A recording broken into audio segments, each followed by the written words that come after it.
اپنے دین میں ناحق غلو نہ کرو اور ان لوگوں کے تخلیات کی پیروی نہ کرو جو تم سے پہلے خود گمراہ ہوئے اور بہتوں کو گمراہ کیا، سواء سبیل سے بھٹک گئے۔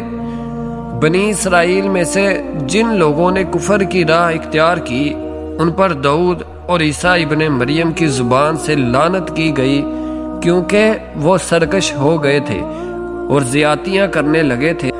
انہوں نے ایک دوسرے کو برے افعال کے ارتکاب سے روکنا چھوڑ دیا تھا۔ برا طرز عمل تھا جو انہوں نے اختیار کیا۔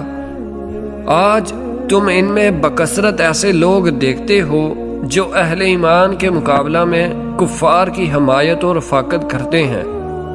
یقیناً بہت برا انجام ہے جس کی تیاری ان کے نفسوں نے ان کے لیے کی ہے۔ اللہ ان پر غضبناک ہو گیا ہے۔